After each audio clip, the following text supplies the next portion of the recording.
Hi, it is nice to meet you on the path.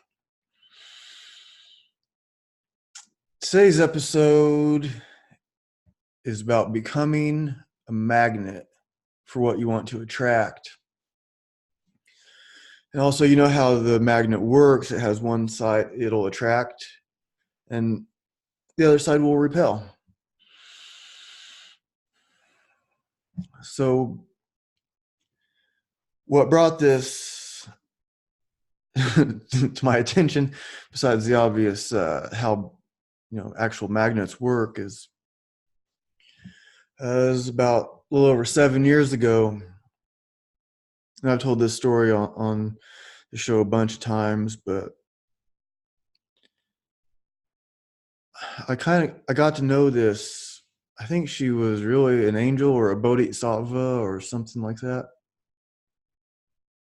I knew her for maybe a few months or so, 4 months, 3 months, I don't know. I met her when I was driving a cab, and just a quick recap since I covered in other shows is I used to drink, almost every day, usually not a lot per day, like maybe a beer or two, but sometimes more. Sometimes I'd get some whiskey and, uh, drink more than that. And I was smoking weed almost every day. I wasn't really telling people too much about that, but people that I hung out with more knew, I guess. But anyways, I kept like thinking it'd be good for me to quit. It wasn't doing me any favors. It wasn't like it was giving me a lot of problems, I don't think, but it wasn't doing me any favors. And I kept reading in these different books, whether it's yoga book and like this qigong book in particular. He was the guy that wrote it. He was a qigong master, and he said that his teacher told him, you can keep going on as you are. You're already a master, but if you want to get to the highest level you have to quit drinking, period. And so he did. And so I'm reading about all of this stuff, and I meet this woman, angel, bodhisattva, whatever she was. And it's really hard to explain. I've told the story a bunch of times now, and I'm never quite satisfied with how I tell it. I'm not trying to exaggerate. I'm not trying to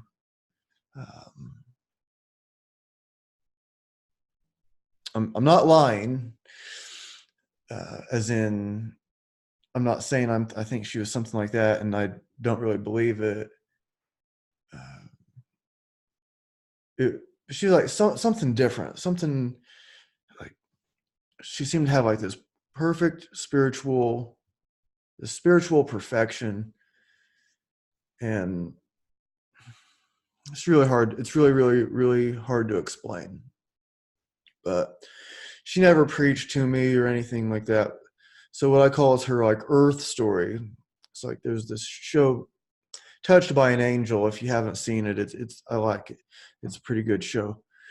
But basically, some guy or somebody in some town somewhere has this issue that they're trying to get through. The angels show up. So maybe the angel is working as a waitress. Maybe the angel is whatever. She's somehow needs to pop into this person's life to help them turn the dial to a different channel, start living a different way, getting rid of whatever it is they need to get rid of.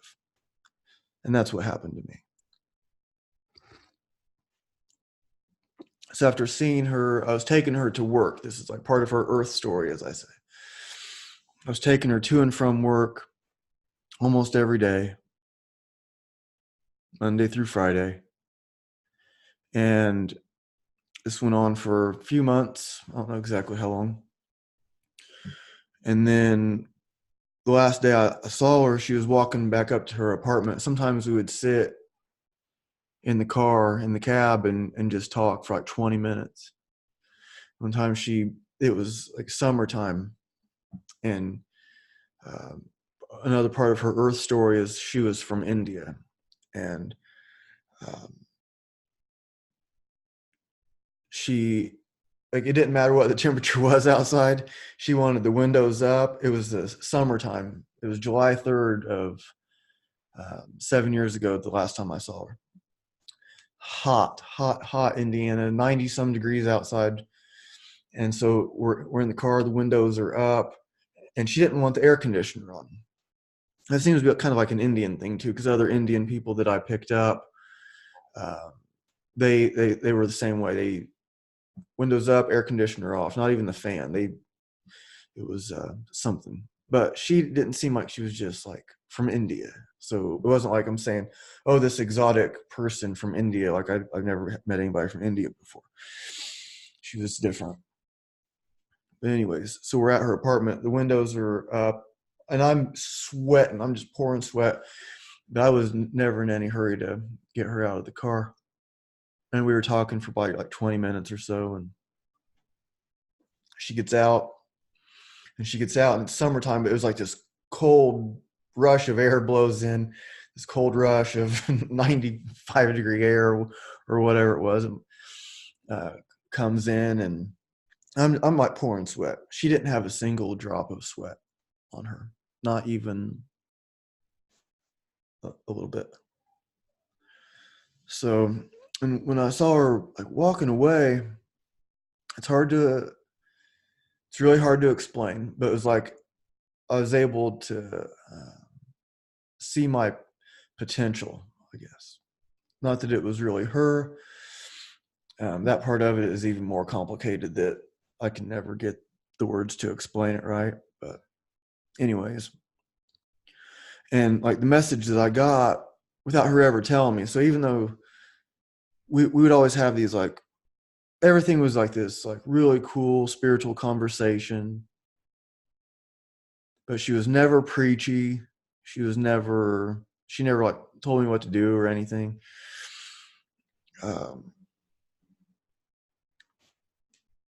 She was just like this perfect being of some sort.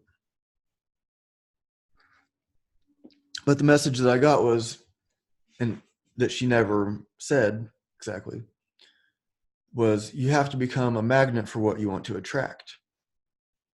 I just realized my computer's not turned, or it's not plugged in. I'm going to hit pause for a second. Okay. So the message I got was you have to make yourself a magnet for what you want to attract.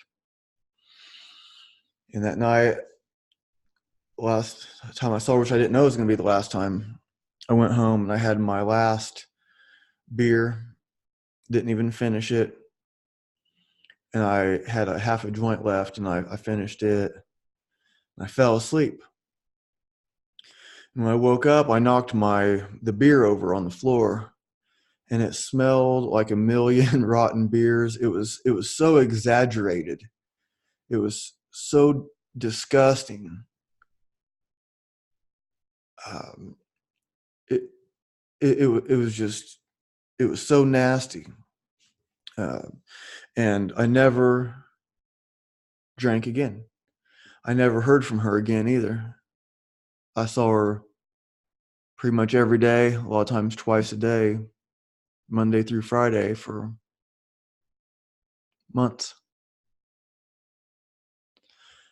And it was just like after that change, just like this, like in the show Touched by an Angel, well, they're on to the next. They're on to the next thing. So I had wondered, what that was all about. Sorry, my phone's starting to beep here. And so, like, well, I said, I'm not exaggerating. Was she really an angel or a bodhisattva? I can't say for sure. I don't know. But it was very, very strange. So I'm not trying to exaggerate. But what she actually was, I can't really say for sure. But, and so I haven't drank, smoked anything since, nothing. But So becoming a magnet for what you want to attract, and then the other side of the magnet is repelling what you don't want.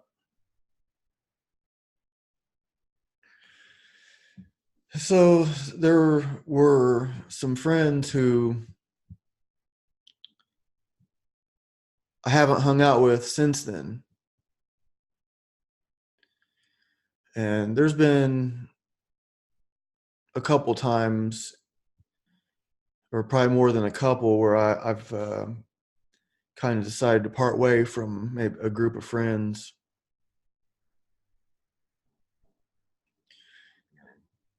I was just trying to do something different with myself, and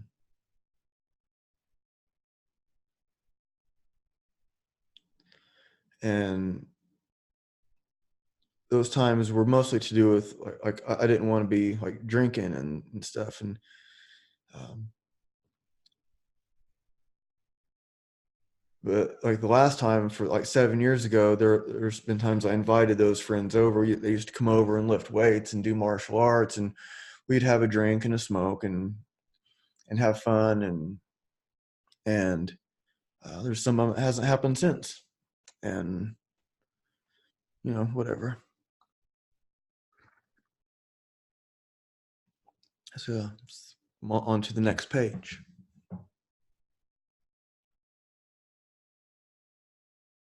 So now I think about my friends now, and they're awesome. I have all kinds of just badass friends.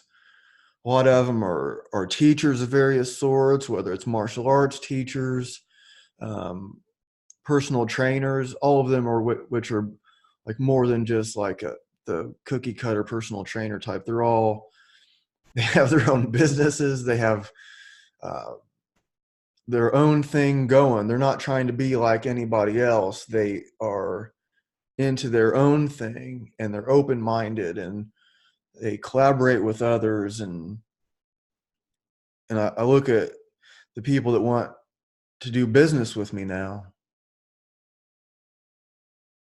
Like, this is really cool.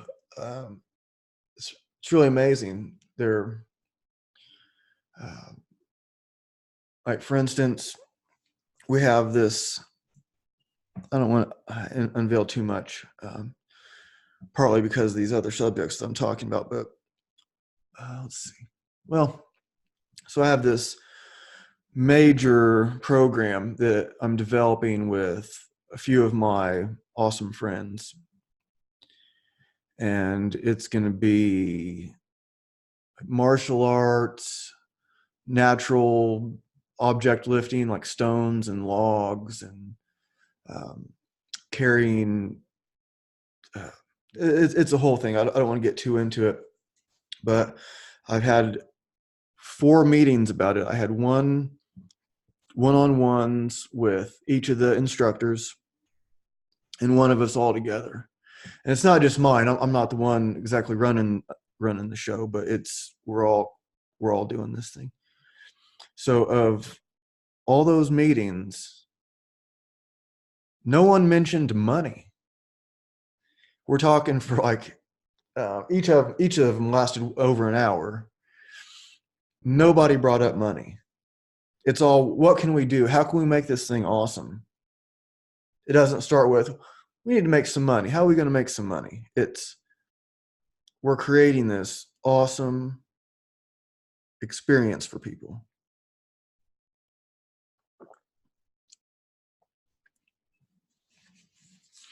It could make us a good amount of money.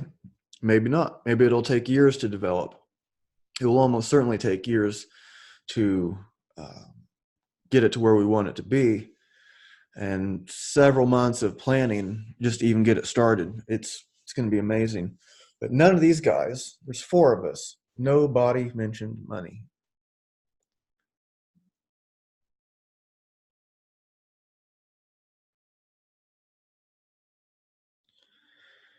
Now I look back, and I can't help but like think about relationships and stuff. And, so it's like with my friends or girlfriends that I've had, and I've been single for a while now, and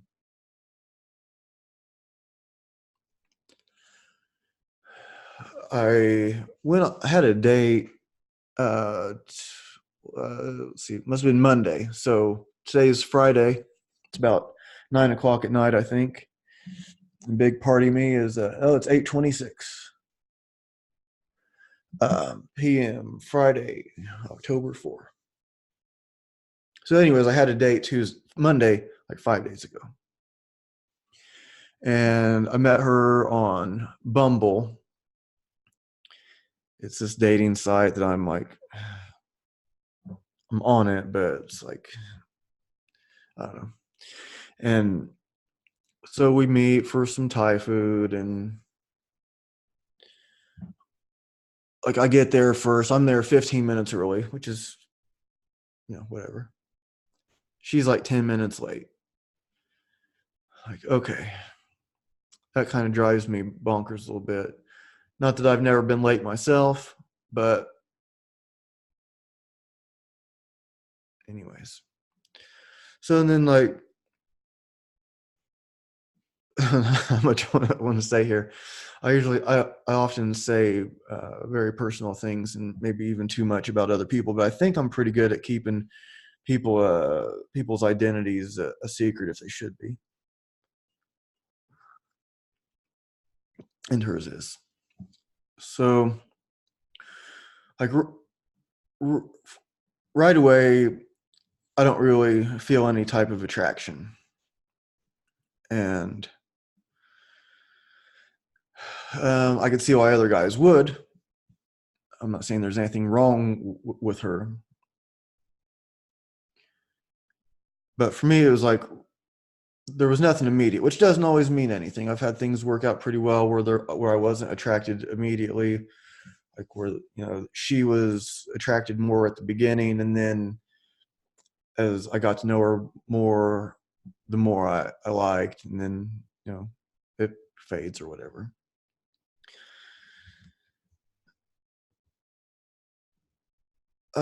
So I'm sitting outside. She comes up, and right away I'm not too excited. But anyways, we get to talking, and it's like what was the first thing she started talking about? Um, I don't even remember. But like right away, the conversation's not interesting to me. I mean, it could be to somebody else. So she is an attorney. So she's really smart. She's, um, on everything. Like somebody else might think she's this amazing catch, and I'm sure she is for somebody. But it's like then the like conversation goes just from like one subject to the next, and I'm trying to like kind of like dig into her. Um, who is she really, instead of these like whatever topic she was talking about. Like she was talking about her. I don't want to dwell on that. But anyways, there was no real interest from me, and I was trying to stay open. And we were there for a few hours talking, and she wasn't really into music. She likes movies a lot. I'm not really that into movies. But I'm super into music.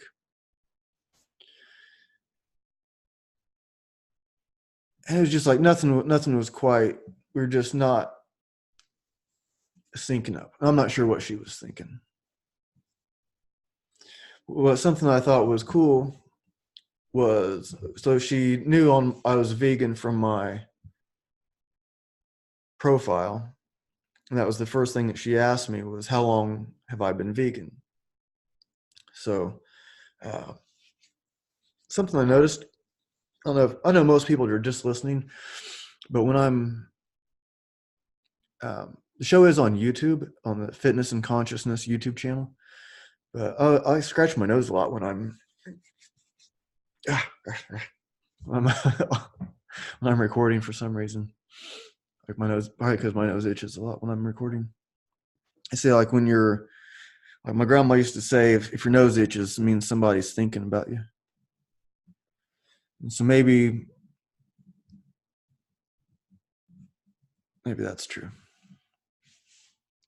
Because I'm putting these, even though the show doesn't go out live, there's usually a state of unease or something that I kind of get into before I record. It's like how I almost know that I'm ready to record. I start to, like my pre-show ritual is I light some incense. I have some Nag Champa incense going, and I burn some sage. And I walk around and I like loosen up my shoulders and my neck, and I just kind of like get kind of pumped up and ready for it. So then I start like thinking of who I'm going to be talking about and what I'm going to say.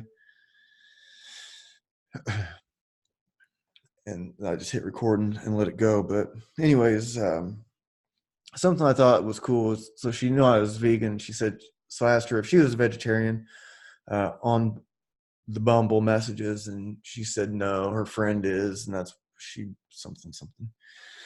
Like, okay.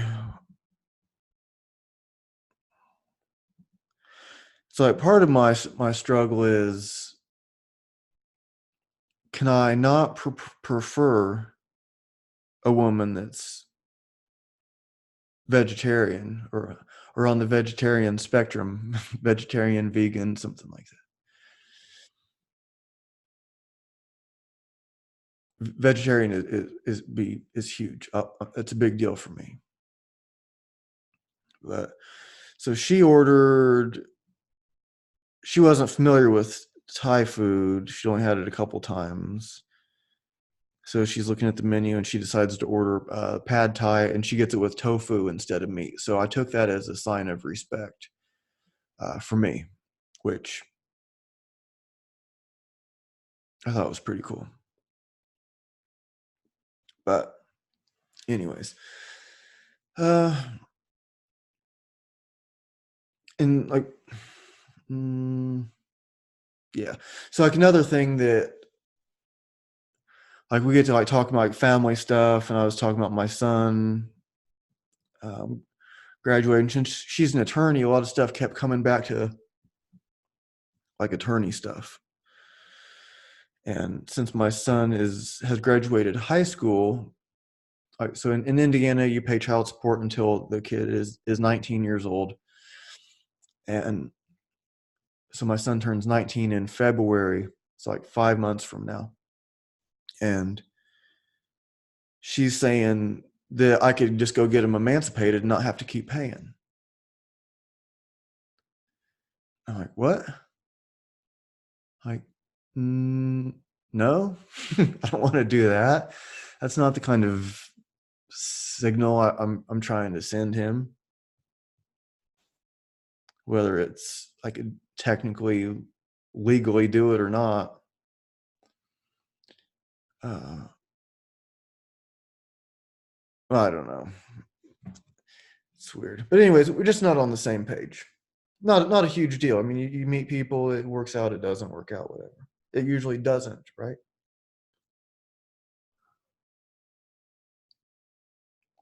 I just think of, there's all these people, and so many are lonely. And some of them are in a relationship and they're still lonely. An ex of mine who we haven't talked for a little while, but we've kind of like stayed friends, you could say, like friends that don't hang out. We met for a coffee a few months ago, but it wasn't like a maybe get back together coffee. She was seeing somebody else, and I wouldn't want to go back down that road anyway with her. But we were talking about working on like some projects together, and So even though she was in this relationship with this guy, she said she still felt alone. And I don't think it was her signaling me to try to make things work.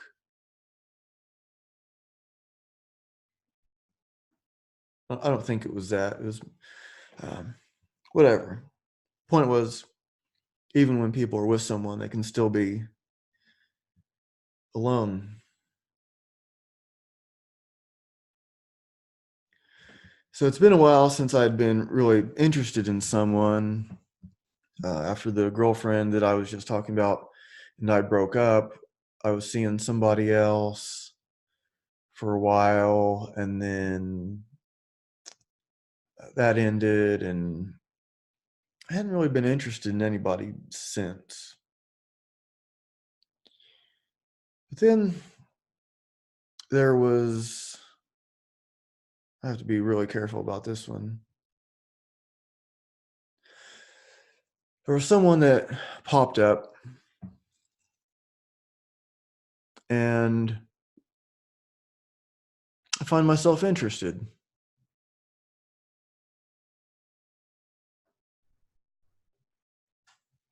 And there's various reasons why I'm not trying to do anything about that at the moment. But yeah, I should probably just leave it at that. Now, should I find out that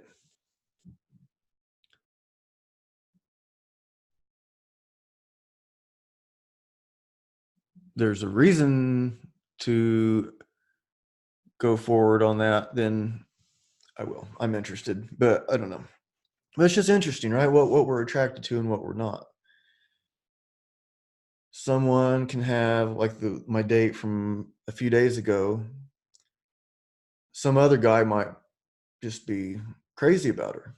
And I'm sure there has been. I'm sure there's been a bunch of them. I'm sure she, had all the bells and whistles, you could say.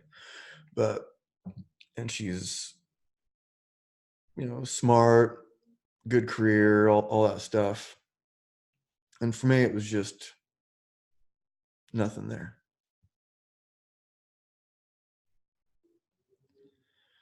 Because so when I think about like, well, what do I want? So if you're single, or maybe even if you're in a relationship, what do you want? It's like sometimes in these dating profiles I'm looking at, which I can barely spend more than like a couple minutes, maybe probably not even that long. I'll do a couple swipes and then I'm over it. But sometimes, swipe for maybe a few minutes. I don't know. It's worth a try. Why not? And what was I saying? Oh, so what do you want? So do you have it like defined? You have this checklist for somebody to meet.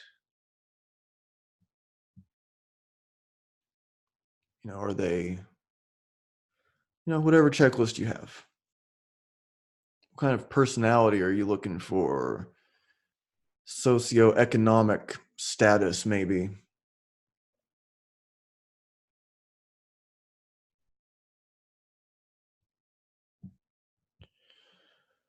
So if I have my list,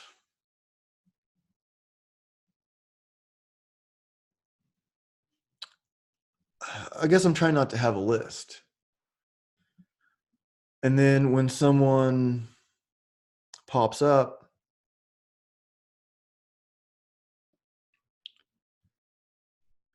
there's not a comparison of her to my ideal. Because these ideals are just like, you make these things up in your head, right? And then you expect that to be the reality, the woman of your dreams or whatever.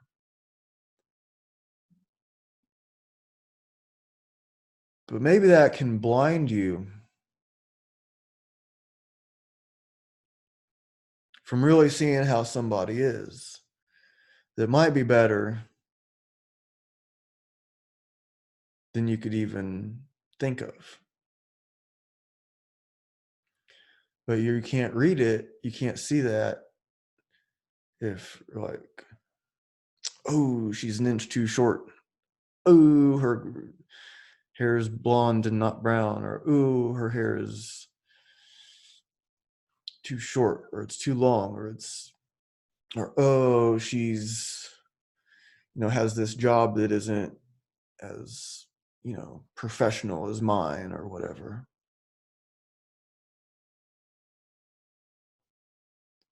But can you just look at someone? They say you see people as you are, not as you see. Yeah, you see people as you are, not as they are. So can you just, if you meet someone and you're trying to figure out where this thing can go, how good are you at looking? And just accepting. So like when you see somebody, it's like they're over there, but there's all kinds of like stuff in between, right? That goes through your eyes and into your brain, and your brain processes what you're seeing. And it's a whole thing just looking at somebody, right? It's very complicated. And then to process what they say.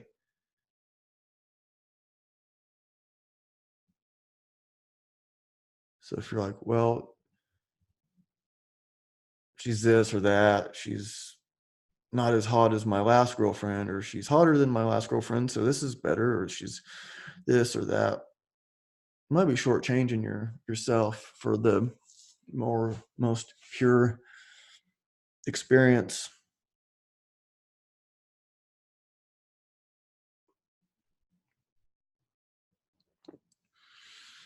Sometimes we look for these signs.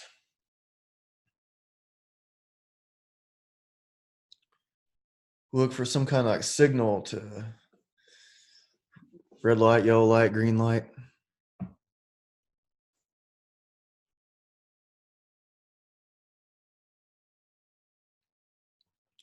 So I'm not sure of the signals that I've gotten so far. So I'm anyways. But part of what I want also, besides like this relationship with someone that uh, to have these things going on professionally, which it just blows my mind where I am, who I'm doing business with, and who's um, asking to do things with me, and who I'm hanging out with. And when I say like doing things with me, I have several friends that have talked to me about going into business together, like owning a gym together or renting space from me. And I don't have a real big space right now, so um, there's probably not really room for another like full-time trainer there. But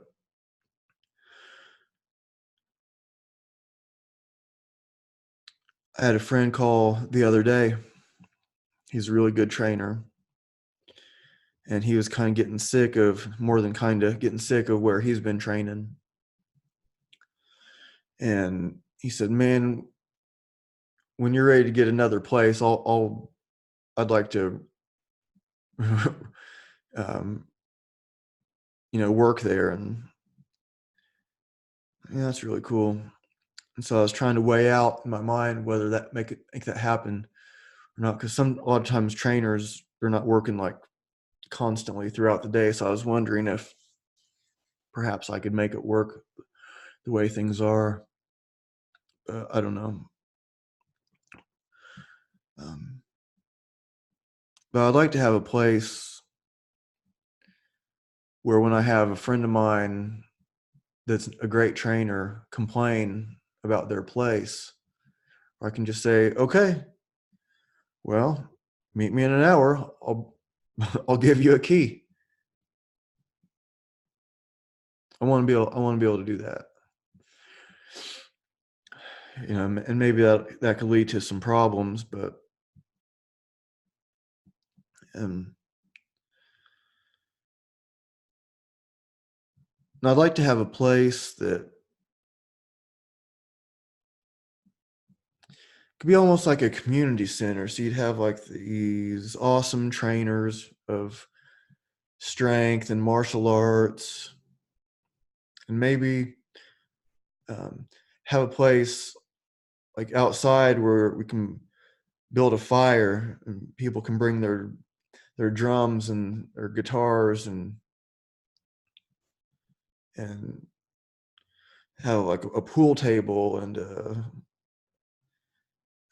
just an arm wrestling table, which I might be getting.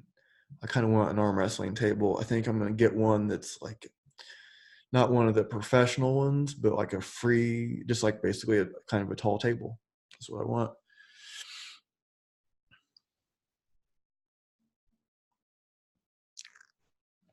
For the gym, and just have people over for coffee and tea and lifting stuff and arm wrestling. But anyways, so if that's what I want, how do I attract it? Well, I guess I'm on the right path. But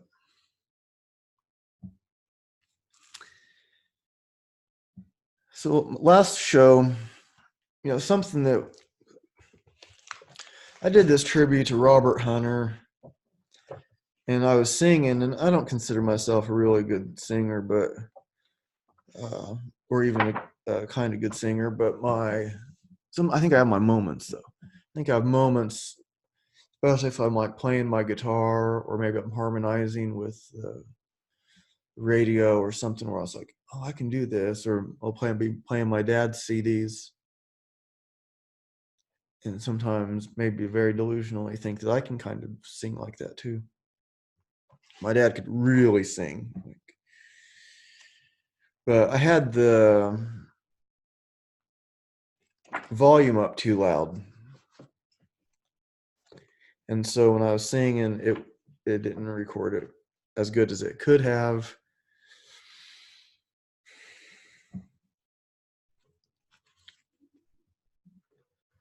So it's kind of a bummer because it was almost 2 hours long, and maybe it's okay. Maybe it did as good as it can. Yeah. So I just turned to this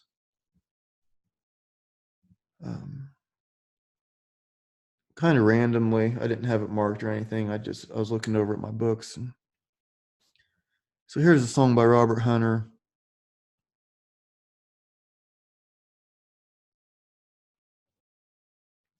Called Stella Blue. All the years combine, they melt into a dream. A broken angel sings from a guitar. In the end, there's just a song coming crying like the wind through all the broken dreams and vanished years. Stella Blue. Stella means star, if you didn't know that. It means star, even if you did know that. Anyways, when all the cards are down, there's nothing left to see. There's just pavement left and broken dreams. In the end, there's still that song comes crying like the wind down every lonely street that's ever been. Stella Blue. I've stayed in every blue light cheap hotel. Can't win for trying. Dust off those rusty strings just one more time. Gotta make 'em shine. It all rolls into one, and nothing comes for free. There's nothing you can hold for very long. And when you hear that song come crying like the wind, it seems like all this life was just a dream. Stella Blue.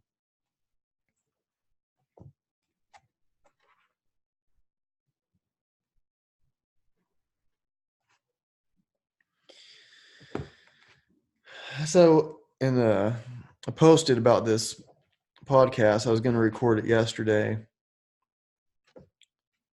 but kind of got distracted, and I said I wasn't going to sing on it, but we'll see what happens. So yesterday, about attracting what you want. Let's look at these. Let's look at this situation. Okay. So, the point of this part, which I kind of like thought of earlier, is,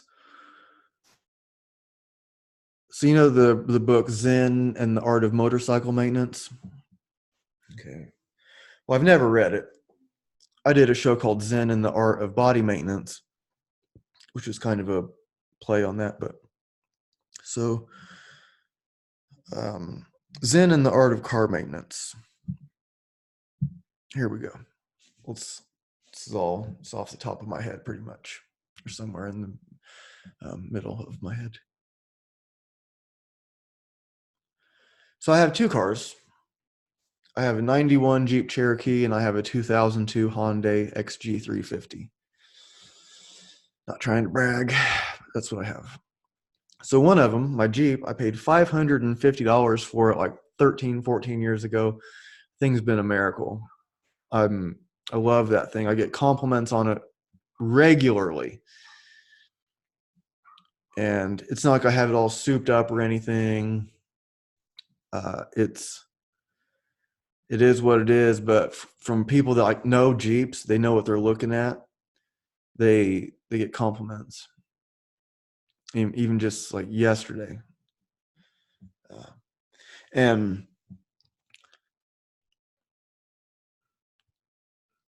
so my Hyundai and my Jeep are both giving me a little bit of problems right now. So the Jeep is running, sometimes it's running a little bit hot. I think I need a new radiator. I put a new thermostat on it the other day, and coolant temperature sensor, and I think it just needs a new radiator. I'm pretty sure it's the original. So my Hyundai was a gift. One of my clients was going into a nursing home, and he just gave it to me. And like, it was a super nice gift. And it's, had its problems. I mean, it's it's a 2002. I've done several things to it. And so it wasn't starting all the time. So either it would fire right up, no problem, or I would turn the key and nothing happened. Okay, so I have the Jeep. So if there's a problem, I have two cars. If there's a problem with one, I hop in the other one, and I'm cool. Well, and then the Jeep's like running hot, like messing with me a little bit, so because I don't want to melt the engine. Still have to like get to work, things to do. And so I kind of felt like it was a connection that was the problem for not starting the Hyundai. And so I got out and I'd like mess with the wires coming from the battery that go like to the starter and the stuff. And then, I'd put it in neutral sometimes and it would work, or like some kind of combination of messing with wires and messing with the gears. It would end up starting, and I couldn't figure out which one it was. It could be a bunch of different things, including in the ignition. So as I was trying to like figure it out, and then I would like, if I would tell somebody about it, pretty much everybody said, "Oh, it sounds like the starter." I'm like, well, does it really? I mean, maybe, but usually when I've had starter problems, that's not the way it goes. It would hear like a click, but you might not necessarily hear a click. But anyways, I'm getting to a point here. So I go to AutoZone.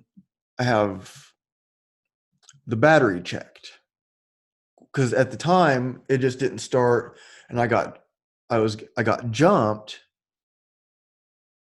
and it ended up starting. But I don't think it might not have been because of, anyways. So then I'm thinking, okay, maybe I thought my battery was dead. So I go to AutoZone. They said I had a bad battery. I get a new battery. I stop at the store. It starts no problem. I think I'm cool. I go to the gas station. I go to start it, and it doesn't start.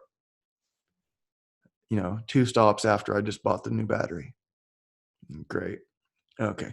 So I'm out there messing with the wires because I'm thinking it's probably a connection. But then I'm talking to like somebody at AutoZone and O'Reilly Auto Parts. And I'm talking to the dealer because I'm looking for starter prices and I'm trying to get the best deal on the starter. Or what it might be if it's I thought it might be a relay. Okay. So I ended up like testing the relay. The relay was not the problem. But it takes like a little while to figure this stuff out, because if it just starts, then you don't know what the problem is.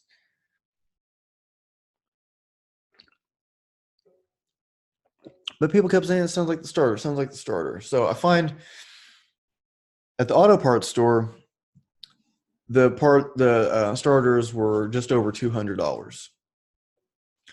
I found the same one online. I paid like $38 for it. It's the same thing. It's a new starter, same part number, same thing. Fraction of the price. So I'm like, okay, I could do it myself. But like the Honda, it sits so low, even if you can't jack it up very much, or the bumper will hit the ground, and it's kind of hard to get to. And it's like, I don't really want to mess with this. So I took it to this new mechanic I started using. This is the first time I meet him. So he says he'll put it on for $90. And I'm like, okay, fine. I know I could do it myself. I'd be done probably in less than an hour. But I didn't. I didn't want I was just like sick of messing with stuff. So I take it to him, and I was like, I'm not even sure that it is the starter, because I think it might be a connection, but people keep saying it's the starter. So he puts the starter on. I go back, take an Uber home, take an Uber back. And I said, now, did you turn it off and on several times? And he's like, oh, yeah. Because I thought it might have been a connection. He goes, no, it wasn't a connection. The connections were tight on the starter. That wasn't it. Good to go. Cool. So pay up. I go to start my car, and nothing.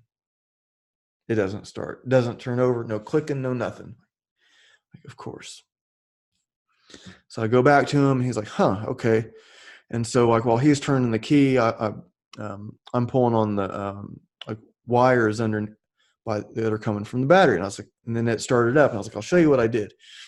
And he's like, I don't think it's in there because this, and maybe it's not. I don't know. I'm not a mechanic. I just, I've worked on cars a little bit. So he's like, I think it might be in the ignition. He's like, or maybe it's in this thing where I'm pointing. I'm trying to figure it out. I'm almost certain I'm right where this bad connection is, but I don't know. Like, I don't have the thing to test it out and stuff, or I probably actually do, but I don't have. It's like I don't want to mess with it. I'm sick of messing with it. I just want to pay somebody else to mess with it, because I'm messing with so many other things. And so he's like, well, you can just see how it behaves. Or I was like, well, this is what it was doing before. So I'd rather just leave it. So I take an Uber right back home. So now I'm 3 Uber trips into getting, and I was hoping he'd have my car done today. And I call at 1:00, and so I took it in yesterday, and he said he'd get to it this afternoon, and no call back. So I don't know what kind of news I'm going to get. And the point that I'm getting to is, at what point is enough?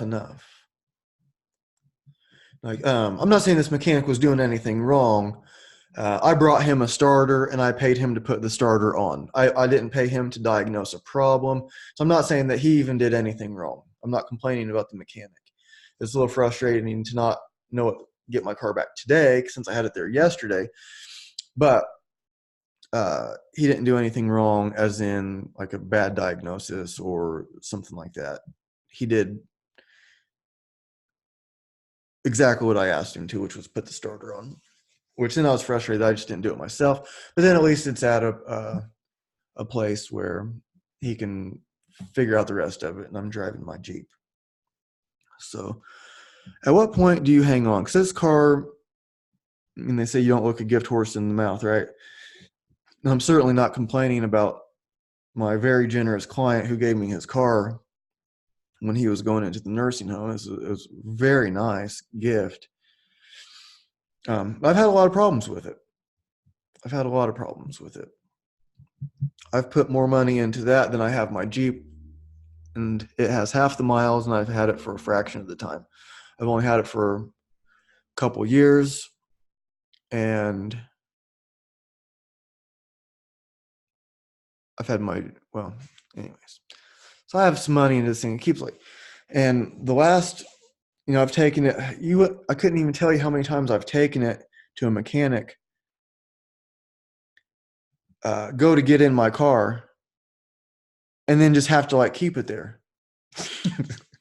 They say it's all done. No, it's not. And then it ends up costing me more and more money. So at what point do you give up? Because I bought new tires for it. Okay, we'll get new tires for it. They broke two of the bolts, two of the studs that hold the wheel on, and that was a whole thing. But so I couldn't even get it done that day because they're trying to find the bolts, and I had to take an Uber home, which I think they actually paid for because it's this whole ridiculous thing. So I can't even get tires for that car without it being some huge mechanical issue. But then, so then I'm like, then I have like a brake line break, and then, which there's gonna be maintenance over time. But when do you give up? Okay, so if I'm trying to talk not just about my car problems, okay, but how is the car problem, like the relationship with your car, like your relationship with your girlfriend, with your husband, with these other people in your life? Okay. I could buy a brand new Cadillac. Oh, cool. Um, everything's gonna be running real nice, but it could still have a problem, right? Maybe a rock flies off the back of a truck, cracks the windshield. Okay, it could be frustrating if you fix it. Okay. Flat tire. Okay. You have it for a while. Time for new brakes, oil change. Even new cars need maintenance, right? So these relationships that we're in, we get invested. You're like, well, I've put so much time into this person.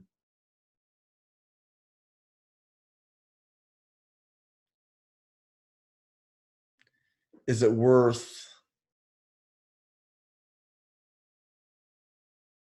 letting go and trying again? Is that somebody else really going to be better? Or after you get to really know them, then you're in the same position. Oh, here we did this like maintenance stuff, at first taking care of it real good, and then get a little complacent, a little too long before the preventative maintenance.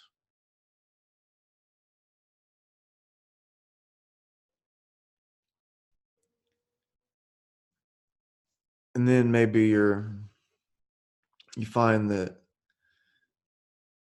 somebody that you've been married to for 10 years is now really just a roommate, somebody to split the bills with, or somebody to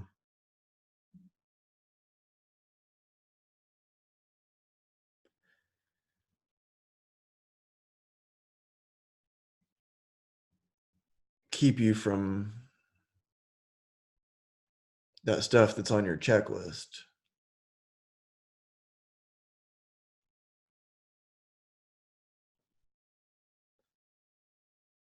Because then it's not easy, right? So with my car,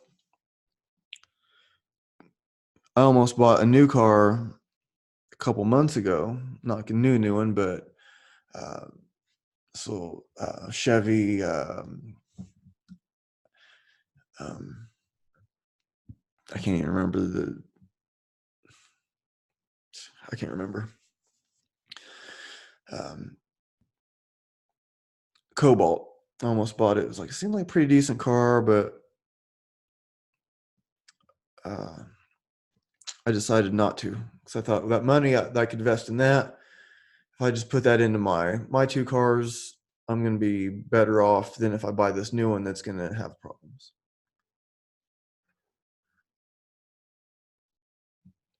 That may or may not have been the best idea. I don't know. But I'm not just talking about cars. Are you following me? You get what I'm saying here? So how do you make yourself a magnet for what you want to attract, and then the opposite side of that magnet, repel what you don't want? Now, it's an interesting thing for me because I have all these really great things happening. I have my own gym. I have um, these partnerships with people that I really respect, and um, there's some I guess you could say financial sacrifices that I've made to keep from selling out. And I was talking to my buddy Chris, Chris Adkins. You may have seen, like, trains with me, uh, or he's a trainer at my gym, our gym now. And we were talking about something, and because I didn't really tell anybody I was going out on this date or anything. I mentioned it to a guy at work. He asked me something, and I said, "Well, I'm going." Whatever. But anyways, I was trying to put it together, like, okay, so here's this woman that, like, on paper, well, even in person, is this really great catch, but not really for me, not for me. So maybe another guy might, well, maybe try to hook up with her or something like that, and then leave that behind. But I wasn't trying to do any of that. That's not really my style. I'm not into that. Uh, Well, and so I was drawing the parallels between, like there's these bands, like I have like these bands that I really like, amazing musicians, and I'll look to see how many, like, listens they're getting on Spotify, and maybe their top songs not even it's in the, it's maybe 100,000 or something. Say, great, authentic music, original, and then I'll like stumble upon, there was some other song, I don't even remember what it was that I was brought up, but I looked it up, and it was like over 100 and some million listens, and I'm like, this is not good music. This is like manufactured, formulaic garbage. No, it's not great, but it gets crazy amounts of publicity and airtime but not in my world. Haven't heard of this song before, but apparently it's huge.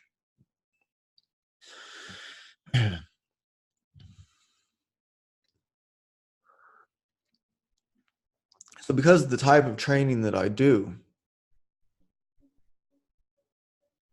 I'm trying to tie all these pieces together now, if I can.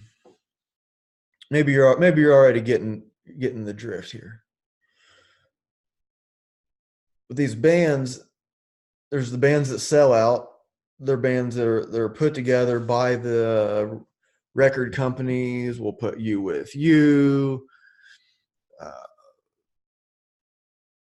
Here's the hot chick, and we'll put her with the hot dude, and then lots of auto tune, and neither one of them can really sing, but they have like some kind of dance moves and stuff. So that's cool. Make hit song, make millions. It's garbage. Nobody will care in next year. And then there's this other music that's put out. Maybe it doesn't take off so fast. Maybe this band is just grinding away in the local scene. They don't get any airplay. No, not on the radio, nothing. Amazing guitar player, amazing singer, drummer, bass. They have it all together tight. No airplay. Okay. Little by little, they build their following. And then they make it huge after a long time of paying their dues. But they didn't sell out. They make their albums the way they want to, not because of what some producer says that will sell. They don't do it for the money. They do it for the art. And then hopefully the money comes.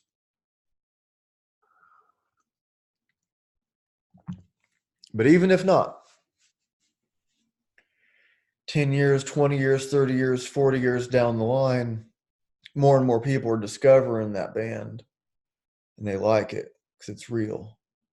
And nobody's going to care about the current hit single, some manufactured song. So as a trainer, I've always been, maybe part of it was like I was ahead of my time when I was, so I was 20 years old when I started as a trainer. That's 1999, 20 years ago. And I was doing stuff that's like catching on more now, but I never wanted to do things other people's way. The last place that I worked when I was 20 or 21 at that time, it was this place where all the trainers worked with all the clients. It was a very successful place. And the owner even said, I don't want to say it's like a factory, but well, anytime somebody says, I don't want to say it's like but it's, yeah, that's what it is. So it was this generic, you go from one machine to the next. All the trainers were supposed to be like these interchangeable parts. And I was the only guy that he ever hired that had experience. He even wanted to control my workouts. And I would write my workouts down. So like he came up with this master plan for me. I'm still writing down my own thing. I don't give a damn what he wants me to do. I might take his advice. I mean, he was strong, in good shape. He had a lot of experience. It wasn't that I didn't want to learn anything more. But if I'm doing dumbbell bench press instead of barbell, especially when I'm by myself, doing a barbell bench press is super dangerous. Don't do it by yourself. Even if you think you got the weight handled, use dumbbells. It's a lot safer. Anyways, I won't get too into that. So I'd write down like dumbbell bench press, blah, blah, blah. And then he'd say, what's this? Why are you doing this? It's like, I told you to use the bar, like, so I wanted to. And I was doing the rep range that I wanted to, not what he was. So part of me having my own mind and not just wanting to be his puppet led to me end up quitting there. It's the whole thing. So it's like, if that's how it is, I would rather make money doing something else. And then I'll do my passion for free. And so that's what I did. I trained like my friends and friends of friends for free at my, in my garage or at my whatever backyard.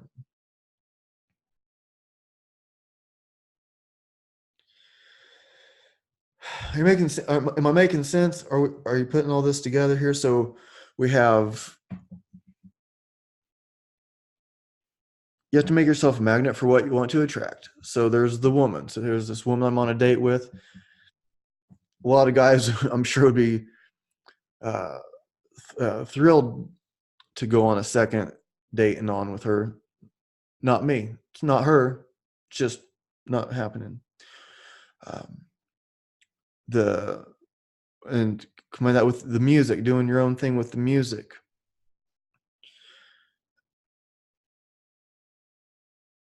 And being in a relationship where you know when to let go and know how to invest wisely. So in your car, right? Now I have this Jeep. I need to put a radiator in it. So if I have just enough money for a radiator, do I want to get some new nice rims for it first? No. But that's what a lot of people I think do in their relationships is this is what it needs, but then they'll put like something shiny on it instead. Oh, she's really mad because I cheated on her. I'll get her some jewelry. I'll get her. What? So every time she looks at that thing,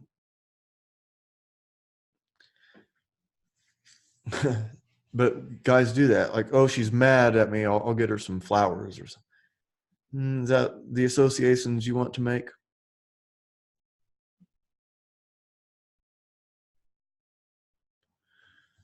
Because these things, like, they build momentum, right? So I think people can pick up on your past and what you've done with it, how you've handled it, and how you're handling your current situations. Like, they'll get a feel. They'll just know somehow that, okay, maybe it takes a little while of talking, and you'll hear them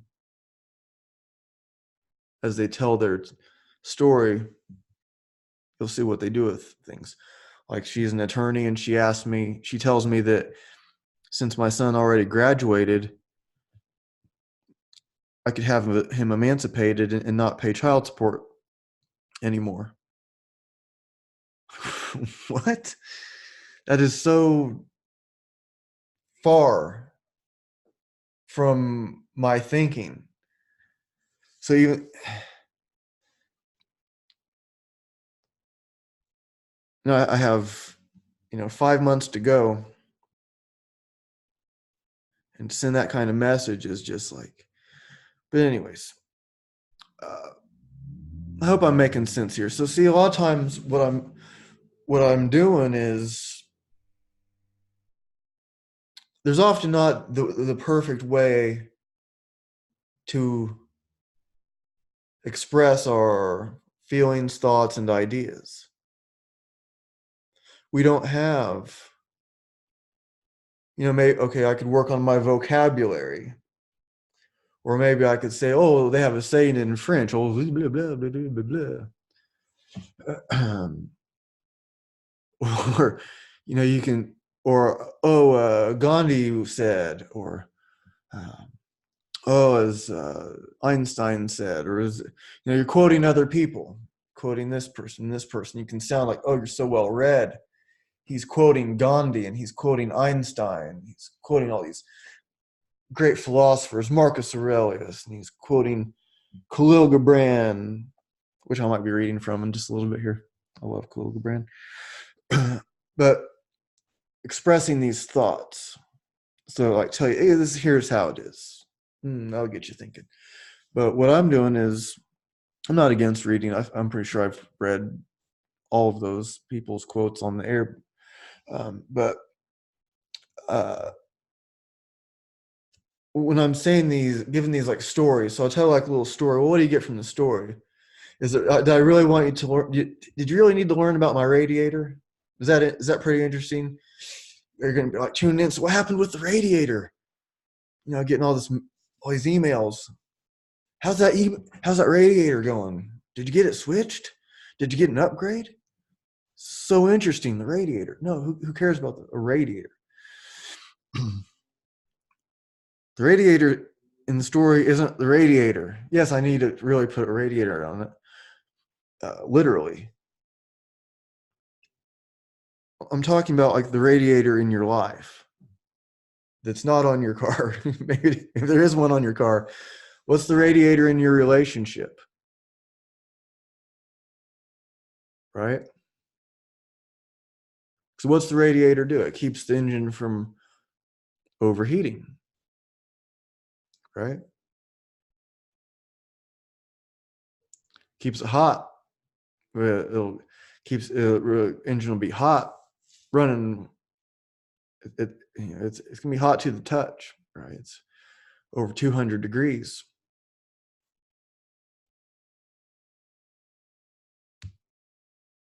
210, we're good. 230, 40, now we're right. So that's how relationships are too. You got to keep them running warm, and hot's good too, right? But hot is in like the anger. It's not good. Are you following me? Am I making sense? So when I'm going through these stories, I don't have them all written out. I'm not saying things exactly how I plan to say them. This is mostly like stream of consciousness ideas that I kind of had, but I didn't plan them out word by word.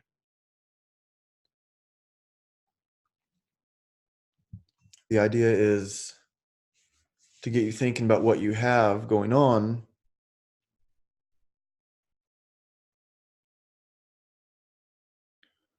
and what's really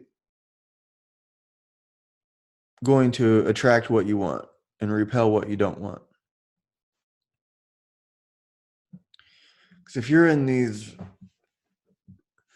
relationships where like maybe they're arguing a lot, which I've been lucky enough in my past several, really it's been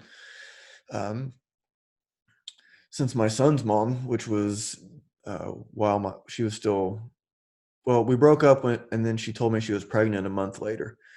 So, but her and I used to like argue a lot. We like yell at each other, and now that seems such like a completely different. It seems like call each other names and stuff, and now it seems so like foreign to me. Like the last, I don't know how many, like last several girls I've dated, we didn't yell at each other, never called each other names. And I can't really think of it at one besides her, 20 years ago, that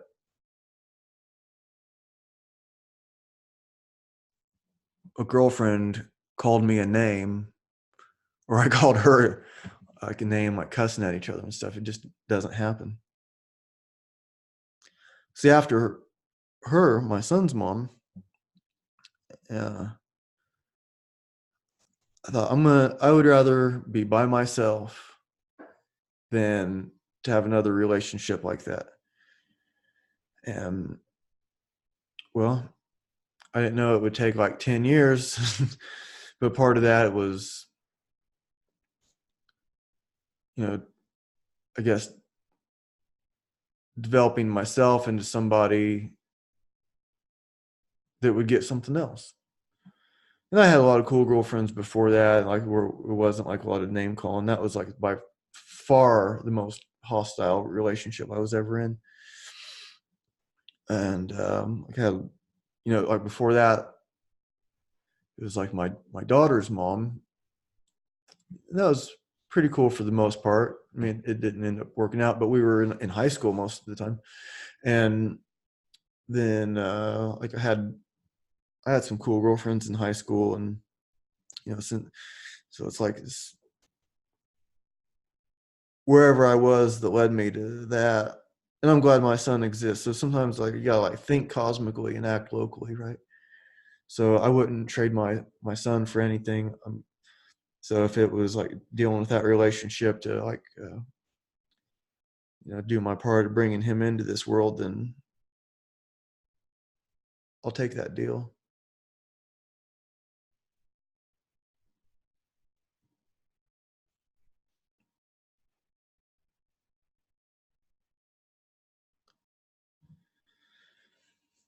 So with yeah, it's interesting stuff, right?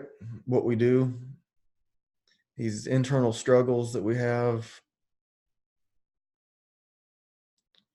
because it seems like a lot of people are they're like kind of like 1 foot in and 1 foot out of the relationship. And kind of the way I do things is I don't really date a lot, but if I start to see somebody, I'm not thinking of somebody else. So this woman, I know I wasn't interested really in a date number 2, this last one. But if there's someone that I am interested in, I won't do anything to mess it up. So I wouldn't want to like um, try like going out with like one and then another one and then back to the other one and then back and forth while I'm figuring something out. So I'm like, is this worth figuring out? Could there be something here? If so, in. And then if it doesn't work out, okay, cool. That's fine. I think that when people are 1 foot in, 1 foot out, that leads to a lot of problems. And one thing that I see on this dating app is a lot of people these days are more into polyamory. I could not, I definitely do not resonate with that. Whatever people want to do, if they're adults and they're open with what they're doing, then fine. I guess that's the good thing about it, just by admitting that this is how you are. You don't want to be with one person and somebody else like, yeah, I don't either, but here we are, let's do this thing, and fine, whatever. It's not for me. Now I kind of like wonder, is there something,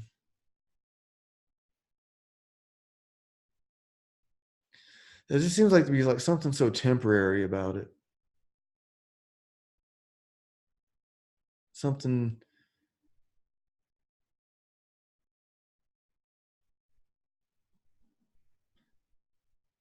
I don't know, maybe some people make it work, but it seems like it's just, I don't know. Different stuff makes sense to different people.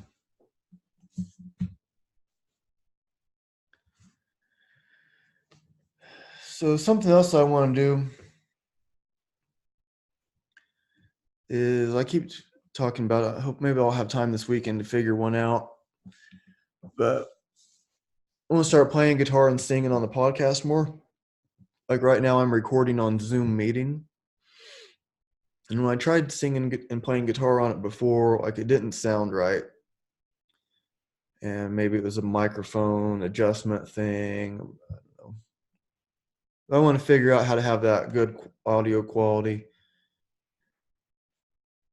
And I have a singing lesson scheduled for next week. I want to get better at singing, and I want to play guitar more. And I've been playing for a long time, and um, now I'd wonder, you know, I might do like some live online shows where I play guitar and sing. I was kind of thinking of something like that. I don't like playing when there's noise.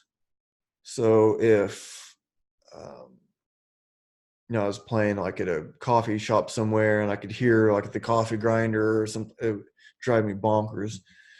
Like I have a window air conditioner in my apartment, a couple of them, but one's in my bedroom, one's out in like the living room, and I can't stand to play with it on, or even just the fan. If I can't stand to even have a fan on if I'm playing. So I don't think that I'd really be good at playing in front of people if they were making any kind of noise. But I want to play more and put my music out there more. That's something that I definitely want to do.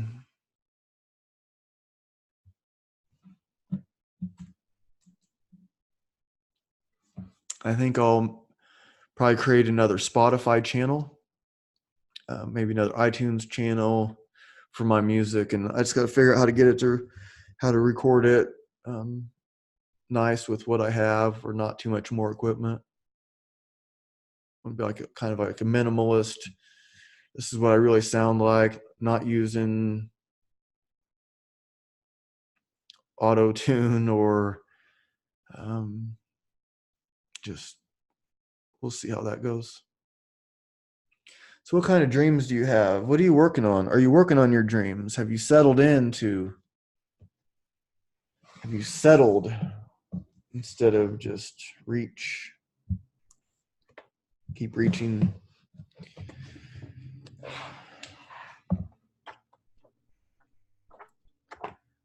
I'm going to read here.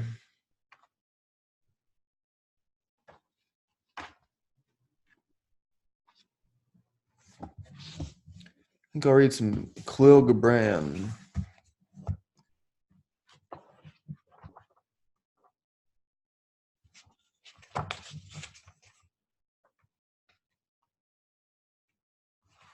Sorry. I guess I could hit pause or something. But where are we? Let's see. I'm looking for this. Here we go. That's what I'm looking for. This is from Sand and Foam, Kahlil Gibran. So the first page that I opened up to. Space is not space between the earth and the sun to one who looks down from the windows of the Milky Way. Space is not space between the earth and the sun to one who looks down from the windows of the Milky Way. What's that mean? Does that mean anything to you?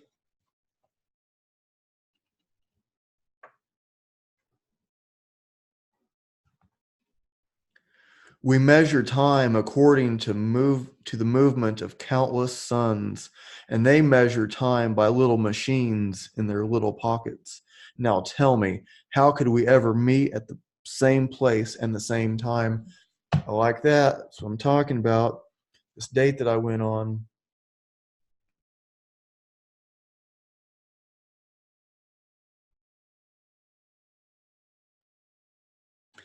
What's it? What it feels like when you meet someone, that attraction. It's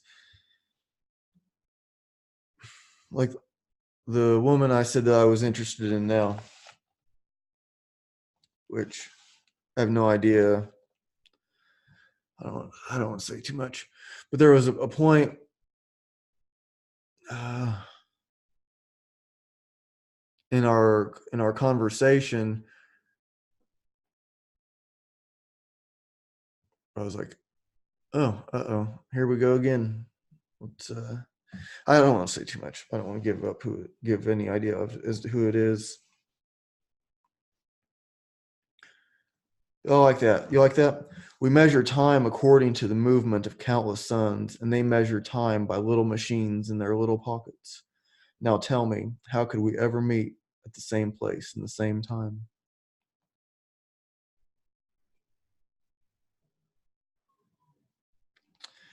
Oh man, God, he is so good. There is a space between man's imagination and man's attainment that may only be traversed by his longing. Oh, that's good. That's what I'm talking about, right? And this is random. I mean, I just open it up, but sometimes it just that makes a lot of sense. One more time.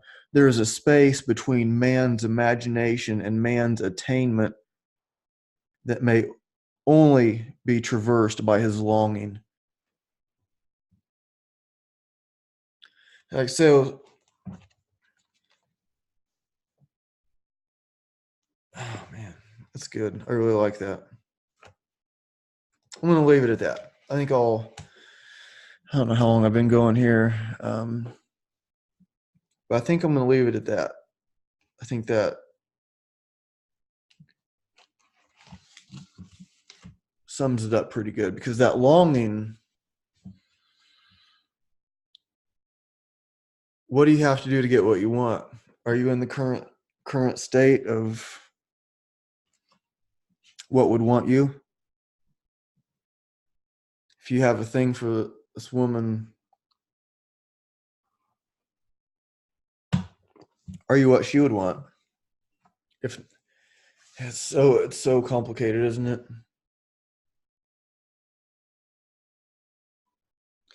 Sometimes it'll seem real obvious that oh this could happen. Just you know, give me the sign.